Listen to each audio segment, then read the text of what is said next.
மனிதர்களே வணக்கம். ரொம்ப நாளாக ஆயிடுச்சு உங்களை பார்த்து.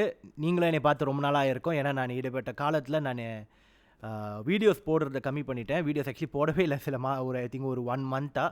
காரணம் என்னன்னா சில ரெஸ்பான்சிபிலிட்டிஸ், சில வேலைகள் இருந்தது. ஒன்றும் இல்லை, நான் என்னோடய மாஸ்டர்ஸ் ப்ரோக்ராம் ஆரம்பிச்சிட்டேன். அண்ட் அதில் கொஞ்சம் எனக்கு பிஸியாக ஆகிருது. பட் இதுக்கப்புறம் நான் முடிஞ்ச அளவுக்கு மேக்ஸிமமாக புஷ் பண்ணி நான் வீடியோ அப்லோட் பண்ணுறேன். ஓகே, நான் பண்ணுற மாஸ்டர்ஸ் ப்ரோக்ராம் எஜுகேஷன் ரிலேட்டட். சில பேருக்கு தெரியும், நான் ஒரு வாத்தியாரும் கூட. இன்றைக்கி நம்ம பேச போகிற டாப்பிக்கும் அது பற்றின ஒரு விஷயந்தான். வாத்தியார்கள் பற்றின ஒரு விஷயம் கிடையாது, மாணவர்கள் பற்றின ஒரு விஷயம். என்னன்னு சொல்கிறதுக்கு முன்னாடி ஒரு குட்டி கதை உங்ககிட்ட நான் சொல்லிடுறேன். இமேஜின் பண்ணுங்கள், நீங்கள் வந்து அப்பா கிட்ட, நீங்கள் ஒரு குட்டி பையன் வச்சுக்கோங்களேன், பையனோ பிள்ளையோ. நீங்கள் அப்பா கிட்ட டெய்லி கலர் பென்சில் கேட்குறீங்க, கலர் பென்சில் பாக்ஸ் கேட்குறீங்க. அந்த பெரிய பாக்ஸு, அதில் ஒரு 64 கலர் பென்சில்ஸ் இருக்கும் டிஃப்ரெண்ட் ஷேட்ஸில். உங்களுக்கு அது ரொம்ப பிடிச்சிருக்கு, உங்களுக்கு அது வேணும், நீங்கள் அதை கேட்குறீங்க அவங்க அப்பா கிட்ட. அப்பா கொடுக்கல, அப்படியே இழுத்தடிச்சு ஒரு காலகட்டம் வந்ததுக்கு பிற்பாடு அவர் என்ன பண்ணுறாருன்னா, ஓகே நான் உனக்கு வாங்கி தரேன்னு சொல்லிட்டு வாங்கி கொடுக்குறாரு. ஆனால் இப்போ என்ன ப்ராப்ளம்னா, அந்த பாக்ஸை நீங்கள் வாங்குறீங்க, அவர்கிட்டேருந்து கையில் எடுக்கிறீங்க, அதை எடுத்து நீங்கள் திறந்து பார்க்குறீங்க, உள்ளுக்கு கலர் பென்சில் இருக்குது. ஆனால் நீங்கள் ஆசைப்பட்ட 64 கலர் பென்சில் கிடையாது, வெறும் 12 கலர் பென்சில் தான் உள்ளுக்கு இருக்குது. ஒரு சின்ன பாக்ஸ் வாங்கி கொடுத்துருக்காரு அப்பா. இப்போ உங்களுக்கு கலர் பென்சில் கிடச்சிருச்சுன்னு நினச்சி சந்தோஷப்படுவீங்களா, இல்லை நீங்கள் கேட்ட கலர் பென்சில் கிடைக்கலன்னு சொல்லி வருத்தப்படுவீங்களா? இதுதான் இப்போ இருக்கிற சிச்சுவேஷன். நான் கலர் பென்சில்னு சொன்னது மெட்ரிகுலேஷன், அண்ட் அப்பான்னு சொன்னது நம்ம அரசாங்கத்தை. ஓகே, இது மலேசியாவில் நடந்துக்கிட்டு இருக்கிற ஒரு முக்கியமான ஒரு விஷயம். அதை பற்றி தான் இன்றைக்கி நம்ம பேச போகிறோம். மெட்ரிகுலேஷன் சம்மந்தப்பட்ட ஒரு விஷயம். இது என்னான்னு நான் உங்ககிட்ட இன்னும் கொஞ்சம் நேரத்தில் நான் எக்ஸ்பிளைன் பண்ணுறேன். வாங்க இன்னைக்குள்ள வீடியோவுக்கு போகலாம். சாரி, டங்கு கொஞ்சம் ஸ்லிப் ஆயிடுச்சு. Okay, let's go.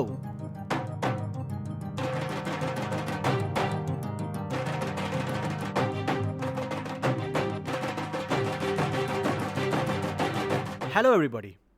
ஸோ இப்போ என்னன்னா, நான் கொஞ்சம் ஒரு பேக் ஸ்டோரி சொல்லிடுறேண்ணே. ஏன்னா இந்தியாவில் இருக்கிறவங்களுக்கு மேபி இந்த மெட்ரிகுலேஷன் என்னத்தை சொல்லுதுன்னு அவங்களுக்கு, மெட்ரிகுலேஷன் என்ன அர்த்தம்னு தெரியும், பட் இது மலேசியாவில் எப்படி செயல்படுதுன்னு மேபி சில பேருக்கு தெரியாது. மலேசியாவில் பிரைமரி ஸ்கூல், செகண்டரி ஸ்கூல்னு 2 இருக்குது. 7 வயசுலேருந்து 12 வயசு வரைக்கும் பிரைமரி ஸ்கூல், 13லேருந்து 17 வயசு வரைக்கும் செகண்டரி ஸ்கூல். 17 வயசில் அவங்க ஒரு பப்ளிக் எக்ஸாமுக்கு உட்காருவாங்க. SPM அப்படின்னு சொல்கிற ஒரு பப்ளிக் எக்ஸாம். இந்த பப்ளிக் எக்ஸாம் முடித்ததுக்கு பிற்பாடு அவங்க நேராக டிகிரி போக முடியாது. இந்தியாவில் முடியும்னு நினைக்கிறேன், பப்ளிக் எக்ஸாம் முடிச்சுட்டு எனக்கு தெரில. ஆனால் மலேசியாவில் அப்படி முடியாது. அவங்க நேராக டிகிரி போகிறதுக்கு முன்னாடி அவங்க ஒன்று ப்ரீ யூனிவர்சிட்டி ப்ரோக்ராம் பண்ணணும். இந்த A லெவல்ஸு, இந்த மாதிரியான ஃபவுண்டேஷன், இந்த மாதிரியானது. இல்லாட்டினா டிப்ளமா பண்ணலாம். இல்லாட்டினா இந்தமாரி கவர்மெண்ட் இலவசமாக கொடுக்குற 2 ஆப்ஷன்ஸ் இருக்குது. ஒன்று Form 6 அப்படின்றது, இன்னொன்று மெட்ரிகுலேஷன். இப்போ இந்த Form 6 மெட்ரிகுலேஷனும் நம்ம பார்க்குறப்போ, மெட்ரிகுலேஷன் இன்னும் கொஞ்சம் ஃபாஸ்ட்டான ஒரு ட்ராக். மெட்ரிகுலேஷன் எடுத்துகிட்டு ஈஸியாக போயிடலாம். அண்ட் அதோட கஷ்டம்னு சொல்ல முடியாது, இது இன்னும் கஷ்டம் அது கஷ்டம்னு, எல்லாமே சுலபம் தான், நம்ம கஷ்டம்னு நினைக்கக்கூடாது. பட் இருந்தாலும் மாணவர்களுக்கு என்ன தோணுதுன்னா, இந்த Form 6 இன்னும் கொஞ்சம் கஷ்டமாக இருக்கும் அப்படின்றது மெட்ரிகுலேஷன் கூட கம்பேர் பண்ணுறப்போ. ஆனால் என்னோட பர்சனல் ஒப்பீனியன் அப்படி கிடையாது. ரெண்டுமே ஈஸி தான், நம்ம கரெக்டாக படித்தோம்னா ரெண்டையும் நம்ம ஸ்கோர் பண்ணலாம். ஆனால் என்ன Form 6 கொஞ்சம் டைம் கூட எடுக்கும் முடிக்கிறதுக்கு, அவ்வளோதான். ஓகே, ஸோ இந்த மெட்ரிகுலேஷன் ரொம்ப வருஷத்துக்கு முன்னாடி ஆரம்பித்தாங்க, நம்ம முன்னாள் பிரதமர் ஆரம்பித்தது. அண்ட் மெட்ரிகுலேஷன் ஆரம்பித்த மெயின் காரணமே மலாய் மக்களுங்களுக்கு தான், சிட்டிசனுக்கு தான் ஆரம்பித்தாங்க. அதில் அவரே சொல்லியிருந்தார் அந்த காரணத்தை, இன்டர்வியூவில் நிறையா இருக்குது. ஸோ அவர் பேசிக்கலி அதுக்கு பொறுப்பாடு தான் அது எல்லாத்துக்கும் ஓப்பன் பண்ணாங்கன்னு நினைக்கிறேன். இல்லை அந்த டைம் ஓப்பன் பண்ணுறாங்களான்னு எனக்கு தெரியல. ஆனால் அதோட மெயின் எய்ம் இந்த ரூரல் ஏரியாவில் இருக்கிற மலே மக்களுக்கு உதவி செய்கிறதுக்கு ஆரம்பித்த அந்த இது. ஓகே, இது கொஞ்சம் ஃபேர் இல்லாத மாதிரி தான் இருக்கும். இப்போ என்ன பிரச்சனைனா, கோட்டா சிஸ்டம் அப்படின்னு ஒரு சிஸ்டமை யூஸ் பண்ணி தான் ஸ்டூடெண்ட்ஸை உள்ளுக்கு எடுக்கிறாங்க. இந்த SPM முடித்ததுக்கு பிற்பாடு கோட்டா சிஸ்டம், அதாவது நீங்கள் ஒரு நல்ல மார்க்ஸ் எடுத்துருக்கணும், அதே சமயம் நீங்கள் எந்த மதம் சார்ந்தவர்கள்னு பார்ப்பாங்க. ஒரு இஸ்லாம் மதத்துக்கு இல்லை மலேக்கு ஸ்டூடெண்ட்ஸ்க்கு பெர்சன்டேஜ் அதிகமாக இருக்குது, மற்றவங்களுக்கு கம்மியாக இருக்குது. இதை ஒழிச்சு கட்டிட்டு ஃபுல்லாகவே மெரிட்டோக்ராசியாக மாற்றணும் அப்படின்றது பல பேரோட போராட்டம். இது ரைட், மெரிட்டோக்ராசினா நீங்கள் என்ன மதமாக இருந்தாலும் சரி, ஒரு சர்டன் மார்க்ஸ் எடுத்ததுக்கு பிற்பாடு டைரெக்டாக அவங்கள உள்ளுக்கு எடுத்துக்குவாங்க அப்படின்றது சில பேரோட பாயிண்ட் ஆஃப் வியூ. ஓகே, இன்றைக்கி இதை பற்றி தான் பேச போகிறோம். ஓகே, நான் ஒரு வாத்தியார், பல வருஷமாக நான் கற்றுக் கொடுத்துட்ருக்கேன், physics, chemistry, bio, science. Subjects நான் சொல்லி கொடுத்துட்டுருக்கேன். நிறைய மாணவர்களை பார்த்துருக்கேன். அண்ட் நிறைய மாணவர்களோட கூட பேசி இருந்திருக்கேன், இருந்திருக்கேன். மேட்ரிகுலேஷன் போகிற மாணவர்கள்ட்டும் பேசியிருந்திருக்கேன். அண்ட் இந்த பாலிசி மேக்கிங் அண்ட் கவர்னன்ஸ் பற்றி எனக்கு குவாலிஃபிகேஷன் கிடையாது, ஏன்னா நான் பண்ணது எல்லாம் சைக்காலஜி. பட் இந்த விஷயங்களை வந்து நான் படிச்சிருந்திருக்கேன், நிறையா ரிசர்ச் பண்ணியிருந்திருக்கேன் இது பற்றின இது. ஸோ அந்த ஒரு நாலேஜை வச்சு நான் என்னோடய ஒப்பீனியனை ஷேர் பண்ணுறேன். மேபி உங்களுக்கு வேறு ஒரு கருத்தாக இருக்கலாம், மேபி என் கருத்துக்கு முரணாக உங்கள் கருத்து இருக்கலாம், பிரச்சனை இல்லை. நம்ம இதை பற்றி டிஸ்கஸ் பண்ணி ஃபர்தராக நீங்கள் என்னை வந்து மீட் பண்ணி நம்ம பேச போகிறோம்னா தாராளமாக நான் will be very happy. But இப்போ நான் சொல்கிறது எல்லாமே என்னோடய பாயிண்ட் ஆஃப் வியூலேருந்து நான் சொல்கிறேன். Okay, now first and foremost பிரதமர் என்ன சொல்கிறாருன்னா, இந்த கோட்டா சிஸ்டமை நம்ம வச்சுருப்போம். ஓகே, ஏன்னா இது சில மாதத்துக்கு முன்னாடி இது ஒரு வாக்குவாதம் மாரி ஒன்று நடந்தது. அவர் வந்து ஒரு பப்ளிக் ஸ்பீச் கொடுத்துட்டு இருந்தப்போ ஒரு மாணவி வந்து அவர்கிட்ட கேட்குறாரு, இது வந்து அன்ஃபேராக இருக்குது, நம்ம இதை ஒழிச்சு கட்டிட்டு நம்ம வந்து மெரிட்டோக்ராசி பண்ணலாம் அப்படின்னு. அண்ட் பிரதமர் வந்து மெரிட்டோக்ராசிக்கு எதிராக வந்து குரல் கொடுக்குறாரு. அண்ட் அஃப்கோர்ஸ் மெரிட்டோக்ராசியில் நிறையா ட்ராபேக்ஸ் இருக்குது. ஓகே, நிறைய ட்ராபேக்ஸ் இருக்குது. இது பற்றின நிறைய புத்தகங்களும் வெளியாகிருக்கு. மெரிட்டோக்ராசி வந்து ஏன் எஸ்பெஷலி இந்தமாரி ஒரு மல்டி ரேஷ்னல் கண்ட்ரியில் வந்து மெரிட்டோக்ராசி வந்து it's not a good idea actually work பண்ணுறதுக்கு. நான் ஏன்னு சொல்கிறேன். அவர் சில பேர் சொல்கிறாங்க அவர் அரசியல் பண்ணுறாரு அப்படின்றது. எனக்கும் பிரதமருக்கும் ஒன்றும் கிடையாது. நாங்கள் 2 பேரும் ஒரே ஸ்கூலில் படித்தோம், ப்ரைமரி ஸ்கூலு. நாங்கள் 2 பேரும் ஒரே ப்ரைமரி ஸ்கூல். ஏன்னா அவர் வந்து நான் படிக்கிறதுக்கு ஒரு 60 வருஷத்துக்கு முன்னாடி படித்து முடிச்சிட்டாரு, 50-60 வருஷத்துக்கு முன்னாடியே. அதை தாண்டி எனக்கும் அவருக்கும் எந்த ஒரு இதுவும் கிடையாது. நான் சொல்கிறது முழுக்க என்னோடய பாயிண்ட் ஆஃப் வியூ தான். நான் எந்த பிரதமருக்கும் சப்போர்ட் பண்ண கிடையாது, சப்போர்ட் பண்ண எதிர்த்து கிடையாது. அந்த ஐடியாலஜிக்கு தான் நான் பேசுகிறேன். தனிப்பட்ட முறையில் எனக்கு கிடையாது. ஏன்னா தனிப்பட்ட முறையில் அங்கே சொல்லுறதுக்கும் ஒன்றுமே இல்லை. ஏன்னா அது அவங்க ஏன்னா எல்லா அரசியல்வாதியும் அந்த பொசிஷனில் இருக்கிறப்போ அரசியல் பண்ணினாங்க, அதை நம்ம மறக்க முடியாது. இப்போ வரைக்கும் மலேசியாவில் பார்த்து எல்லா அரசியல்வாதியும் அரசியல் பண்ணுறாங்க. யாரும் இங்கே வந்து யூட்டாலிட்டேரியனிசமை ஃபாலோ பண்ண கிடையாது. ஓகே, எனிவே நான் இப்போ இந்த விஷயத்துக்கு வருவோம். இப்போ என்னன்னா, இந்த எஸ்பிஎம் மாணவர்கள் அவர் அந்த டைம் அந்த பிள்ளைகிட்ட சொல்கிறாரு, நீங்கள் ஒரு நல்ல ரிசல்ட் எடுத்தீங்கன்னா வாங்க, கண்டிப்பாக உங்களுக்கு சீட்டு கிடச்சிரும், ஆனால் நான் இந்த கோட்டா சிஸ்டமை ரிமூவ் பண்ண முடியாது அப்படின்னு சொல்கிறாரு. லெட் மீ டெல் யூ, இந்த கோட்டா சிஸ்டம் வந்து வெரி சிம்பிள். 2 குரூப் இருக்காங்க. ஒரு குரூப்பில் வந்து 10,000 பேர் இருக்காங்க, இன்னொரு குரூப்பில் ஒரு 500 பேர் இருக்காங்க. நான் இப்போ ஃபேராக 2 பேருக்கும் ஒரு 100 பேக்கெட் நாசிலமாக கொடுக்குறேன். ஓகே, உங்களுக்கும் 100 பேக்கெட், உங்களுக்கும் 100 பேக்கெட். 2 குரூப் இருக்கீங்க, 10,000 பேர், 500 பேர். ஆனால் நான் சாப்பிட்றதுக்கு நாசிலமா வந்து மலேசியாவோட ஸ்லாங், அது ஒரு சாப்பாடு, ஒரு விதமான சாப்பாடு. ஓகே, மலேசியாவில் ஃபேமஸான சாப்பாடு. அந்த நாசிலமா வந்து நான் 2 குரூப்புக்கும் கொடுக்குறேன். ஓகே, மலேசியர்களுக்கு இது நாசிலமான என்னன்னு தெரியும். ஸோ நான் 2 குரூப்புக்கும் கொடுக்குறேன். இப்போ இது வந்து ஃபேரா, 10,000 பேருக்கு 500 நாசிலம், 100 நாசிலிமா, 500 பேருக்கு 100 நாசிலிமா. ஓகே, நான் ஃபேராக கொடுத்துட்டேன் அப்படின்னு நம்ம சொல்ல முடியுமா? we cannot do that, right? we cannot do that. it's not fair. okay, it's not fair. So ஏன்னா நம்பர்ஸ் கூடயா இருக்குது, பெர்சன்டேஜ் கூடயா இருக்குது. அந்த அந்த குரூப்பில் இருக்கிற ஆட்களோட பெர்சன்டேஜ் வந்து கூடயா இருக்குது. அப்போ என்ன தஷ்வின் சொல்கிறீங்க, அப்போ நம்ம எப்படி தான் இருக்கணுமா, நம்மளுக்கு குறவாக கொடுக்குது நியாயம்ன்றீங்களா? நான் நியாயம்னு சொல்லலை. ஆனால் ஒரு சிஸ்டம்னு வரப்போ 2 பேரோட பென்டிங்காக, எல்லா குரூப்போட பென்டிங்காக அவங்க பாதுகாக்கிறதுல இது ஒரு முக்கியமான ஒரு விஷயமா இருக்கும். ஓகே, நான் இன்னொரு விஷயம் நான் சொல்கிறேன். மலேசியாவில் இது என்னோட தனிப்பட்ட கருத்தும் கூட, நம்ம என்றைக்குமே கம்ப்ளைண்ட் பண்ணிருக்கோம், நம்மளுக்கு குறவான அலோகேஷன் கிடைக்குது, இது குறவாக கிடைக்குதுன்னு நம்ம கம்ப்ளைண்ட் பண்ணுறோம். ஏன் நம்மளுக்கு குறவாக கிடைக்குது? வெரி சிம்பிள், நம்மளோட பெர்சன்டேஜ் குறவாக இருக்குது. இன்னொரு முக்கியமான விஷயம், அந்த சென்சஸ் எடுத்தாங்களே, வீட்டுக்கு வரல, நீங்களே போய் ஆன்லைனில் போய்ட்டு உங்கள் வீட்டில் எத்தனை பேர் இருக்காங்க அப்படின்னு நீங்கள் ஒரு கணக்கு வழக்கு எடுத்திருந்தாங்களே, ஞாபகம் இருக்கா? போன 2 வருஷத்துக்கு முன்னாடியே இப்போ செஞ்சுருந்தாங்க. இதை எத்தனை பேர் எத்தனை பேர் அதை நீங்கள் செஞ்சீங்க? போய் நீங்கள் உங்கள் ஃபேமிலி பேர் யார் எத்தனை பேர் இருக்கான்னு எத்தனை பேர் நீங்கள் போய் போட்டிங்கல்ல? நிறைய பேர் அதை பண்ணல தெரியுமா? நான் அப்போ நிறையா முறை என்னோடய ஃபேஸ்புக்கில் எல்லா இடத்துலையும் நான் சொல்லிக்கிட்டு இருந்தேன். நிறைய பேர் சொல்லியிருந்தாங்க, மற்ற நல்ல ஃபேமஸான இன்ஃப்ளூயன்சர்ஸ் கூட. ஆனால் ஞாபகம் இருக்குது, சந்தன துரோணாச்சாரியார்னு ஒருத்தர், அவர் கூவ சொல்லிக்கிட்டு இருந்தார், டெய்லி பண்ணுங்கன்னு. இன்னும் நிறைய பேர் இல்லை, பேர் ஞாபகம் வர மாட்டேது எனக்கு, சொல்லிட்டு இருந்தாங்க. ஆனால் எத்தனை பேர் செஞ்சீங்க அதை? உங்களுக்கு தெரியுமா இந்த நம்பர்ஸ் எவ்வளோ இம்பார்ட்டன்ட்னு? ஒரு நாட்டில் அரசாங்கம் இந்த குரூப்புக்குன்னு அலோகேட் பண்ணுற மணி, ரைட், இந்தமாரி அலோகேட் பண்ணுற மணி எவ்வளோ இம்பார்ட்டன்ட் தெரியுமா? அந்த பெர்சன்டேஜை பார்த்து தான் அவங்க கொடுப்பாங்க. ஸோ அந்த பெர்சன்டேஜ் வந்து நம்ம கம்மியாக இருக்கிறப்போ கம்மியான அலோகேஷன் தான் நம்மளுக்கு கிடைக்கும். எந்த ஒரு விதமாக இருந்தாலும் சரி, எந்த ஒரு விஷயமா இருந்தாலும் சரி, கம்மியான அலோகேஷன் தான் நம்மளுக்கு கிடைக்கும். ஏன்னா அங்கே அவங்களோட சென்சஸில் வந்து இந்தியர்கள் இத்தனை % தான் இருக்கும் அப்படின்னு காமிக்குது. ஸோ இது யார் தப்பு? மொதல் கேள்வி. ஓகே, நம்ம பண்ண மாட்டோம்.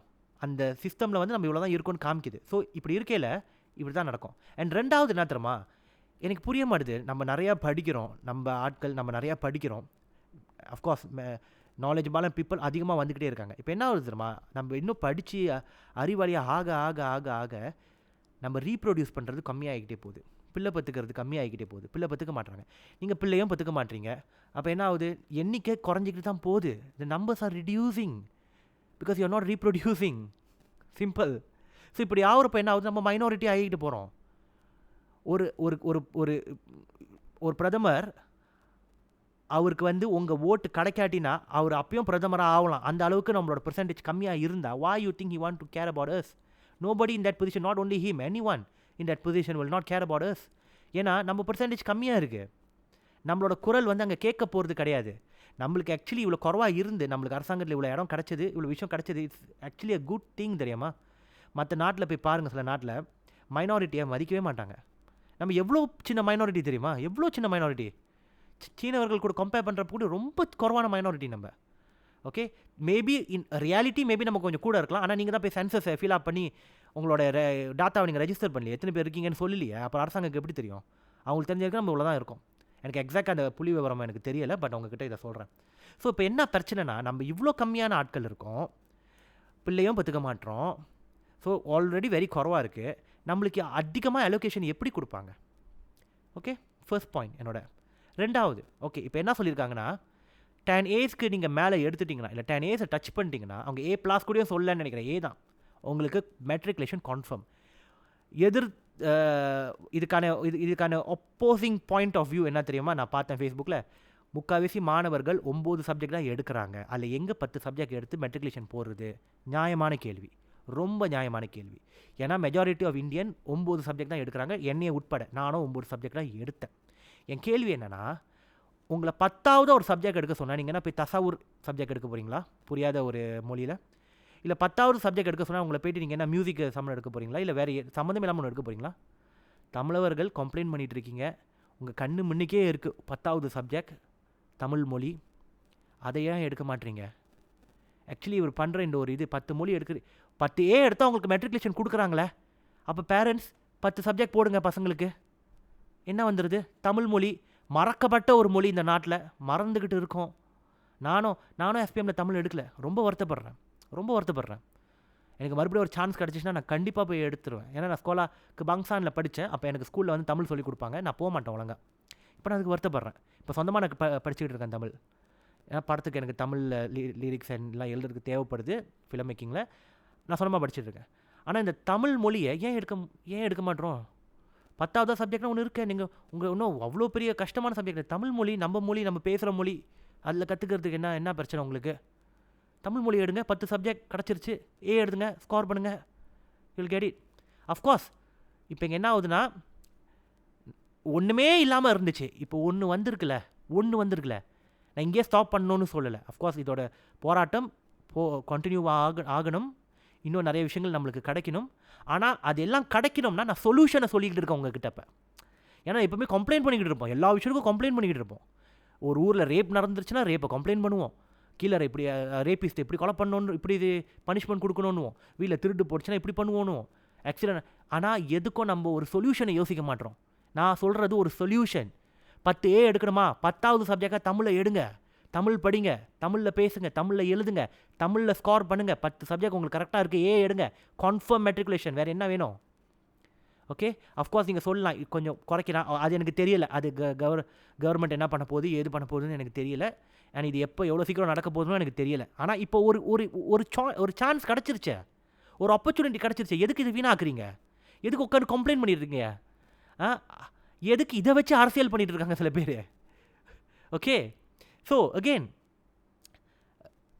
இவர் பிரதமரோட நிறையா விஷயங்கள், அவர் சொல்கிற விஷயங்கள் வந்து எனக்கு முரண்பாடு இருக்குது, எனக்கு ஆப்போசிட் பாயிண்ட் ஆஃப் வியூ இருக்குது நிறையா விஷயங்களில்.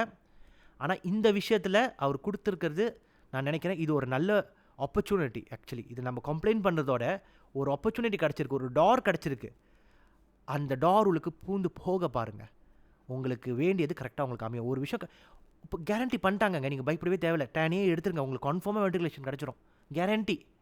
10வது சப்ஜெக்டாக தமிழ் சப்ஜெக்ட் எடுங்க, ஓகே, மேபி இந்த வருஷம் டூ லேட்லாம் இப்போ இருக்கிறவங்க சில பேர் இருக்காது, ஏன்னா அடுத்த வருஷம் இப்போ எஸ்பிஎம் உட்காந்துறவங்களுக்கு டூ லேட். பட் ஆரம்பத்தில் நீங்கள் ஆரம்பிக்கிறீங்களே அந்த குரூப், அந்த ஜெனரேஷன் தமிழ் மொழி எடுங்க. இது என்ன தெரியுமாவும், தமிழ் ஸ்கூலில் தமிழ் மாணவர்களோட எண்ணிக்கை அதிகமாகும். தமிழ் மாணவர்களோட எண்ணிக்கை அதிகமாகும் தமிழ் ஸ்கூலில், ஏன்னா தமிழ் படிக்க போவாங்க. இது நம்ம தமிழ் ஸ்கூலுக்கும் செய்கிற நல்ல விஷயம். தமிழ் ஸ்கூலில் இன்னும் நிறைய பேர் போகிறப்போ இன்னும் நிறைய பிஐபிஜி இன்னும் ஸ்ட்ராங் ஆகும், ஃபண்டிங் இன்னும் கூட வரும். ஓகே, நம்மளால் நிறைய தமிழ் ஸ்கூலில் மூடிட்டாங்க, ஏன் தெரியுமா, தமிழ் மாணவர்கள் இல்லைன்னு மூடிட்டாங்க. இப்போ இத்தனை ஸ்கூலில் தமிழ் மாணவர்கள் இருக்காங்க அப்படின்னு நம்மளால் டாட்டாவை காமிக்க முடிஞ்சிச்சுன்னா இன்னும் காசு ஃபண்டிங் கூட தான் வரும் நம்மக்கிட்ட, ஏன்னா எண்ணிக்கை கூடையாக இருக்குது. அப்புறம் இந்த சென்சஸ், நீங்கள் இதுக்கப்புறம் தயவு செஞ்சு இந்த சென்சஸ் வச்சாங்கன்னா ஒழுங்காக உங்கள் டீட்டெயிலை போய் போடுங்க. கம்ப்ளைண்ட் பண்ணுறதுக்கு முன்னாடி நீங்கள் கரெக்டான விஷயம் செஞ்சீங்களான்னு பாருங்கள். நீங்கள் உங்கள் செல்ஃப் ரெஜிஸ்டர் பண்ணான்னு பாருங்கள். ஏன்னா நீங்கள் பண்ணாட்டி நீங்கள் இப்போ பேசி ஒரு பிரயோஜனமும் இல்லை. ஏன்னா நீங்களே பண்ணலையே, இந்த இந்த இந்த இந்த விழுவுக்கு நீங்களே காரணமாக இருக்கீங்களே, இந்த சரிவுக்கு. சரிவு ஓகே, சாரி, என்னோட தமிழ் கொஞ்சம் ஓடிடுச்சு. நான் சொன்னல, அதான் சின்ன வயசுலேருந்து தமிழ் என்னோடய உச்சரிப்புலாம் ரொம்ப தப்பாக இருந்தது. இப்போ நான் திருத்திக்கிறேன், கரெக்ட் பண்ணிக்கிறேன் நிறைய விஷயங்களில். ஓகே, எனிவே இதுதான் நான் சொல்ல வந்த விஷயம். இதை ஒரு ஆப்பர்ச்சுனிட்டியாக யூஸ் பண்ணி நல்ல ரிசல்ட் ஸ்கோர் பண்ணுறதை பாருங்கள். கம்ப்ளைண்ட் பண்ணாதீங்க, கம்ப்ளைண்ட் பண்ணிக்கிட்டே இருக்காதீங்க, கடைசிக்கும் அதை தான் பண்ணிகிட்டு இருப்போம் நம்ம. அப்புறம் ஏன்னா என்றைக்குமே நம்ம நம்மளுக்கு இதை கொடுக்க மாட்டாங்க, அதை கொடுக்க மாட்டாங்க, கம்ப்ளைண்ட் தான் பண்ணிக்கிட்டு இருக்கோம். எதுக்கு எடுத்தாலும் கம்ப்ளைண்ட் பண்ணிகிட்டு இருக்கோம். அது ஒரு ட்ரெண்டாக மாறிடுச்சு. ஏஆர் ரஹ்மான் ஒரு இன்டர்வியூவில் சொல்லுவார், உங்களுக்கு இது கொடுக்க மாட்டாங்க, உங்களை ஜாதி ஒதுக்கி வைக்கிறாங்க, இது பண்ணுறாங்க, அது பண்ணுறாங்கன்னு என்னென்னமோ சொல்லிருக்கீங்க. ஆனால் நீங்கள் உங்களுக்காக என்ன பண்ணியிருக்கீங்க? நீங்கள் என்ன பண்ணியிருக்கீங்க? நீங்கள் மேலே வரணும்னு என்ன பண்ணியிருக்கீங்க? ஏஆர் ரஹ்மான் சொல்கிற இன்டர்வியூவில் நான் பார்த்தேன். அதனால கம்ப்ளைண்ட் ஒரு பக்கம் இருக்கட்டும், நீங்கள் ஸ்கோர் பண்ணுறதுக்கு என்ன பண்ணுறீங்க அதை ஃபோக்கஸ் பண்ணுங்கள். உங்களோட மைண்டு, உங்களோட சோல் எல்லாமே ஷார்ப்பாக ஒரு விஷயத்தில் வைங்க, கண்டிப்பாக நல்லது நடக்கும் உங்களுக்கு. Okay, take care.